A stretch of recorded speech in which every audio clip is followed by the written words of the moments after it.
This is just as nice as the Margrave train in New York. Ellie smushed her face against the window, made a kissing shape with her lips, and blew an enormous raspberry.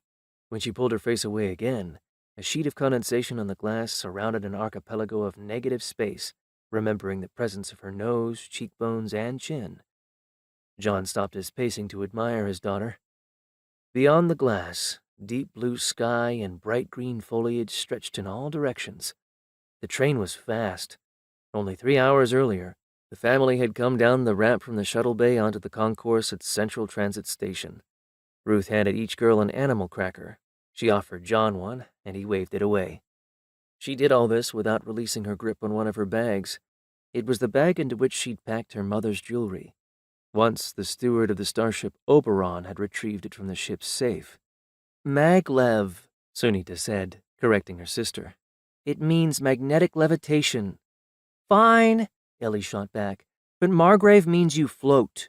Animush barked. Her ears were rotated into their forward position, which meant that she was alert, curious, and a little on edge. She pressed against John's knee. Ellie was 5 years old and Sunita 8. They shared a cinnamon complexion midway between the peaches and cream colors of their mother's face and the dark walnut of their father's. Ellie also had her mother's features, with a long nose, narrow, full-lipped mouth, and strong jaw, framed by a shock of unruly dark red hair. Sunita's face looked more like her father's, angular, with fine features and high-arching eyebrows, except, of course, that she didn't have his protruding eyes or the ears that poked out perpendicular to the sides of his skull. Her hair was a golden color, and tightly curled. We call this kind of train a maglev train, John said to Ellie. You're right, it does float. It levitates on giant magnets, which keeps the drag down and lets the train go really, really fast. This train is much newer than the ones in New York, so it's cleaner and shinier.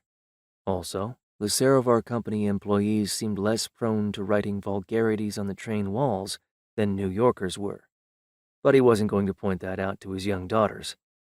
It doesn't go to as many places, though, because Sarovar Alpha is unexplored, Sunita said.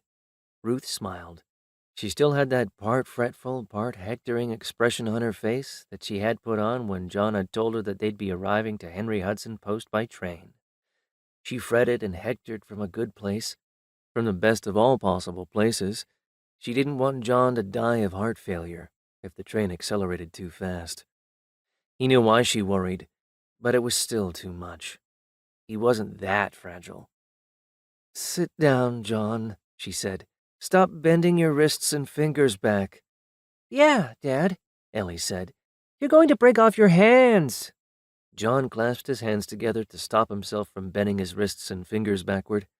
It was a lifelong habit, like cracking one's knuckles. Ruth fretted in part because they had sold everything and borrowed all the money they could to get here. They had a suitcase each full of clothing and small domestic items plus John's computer, but no other possessions.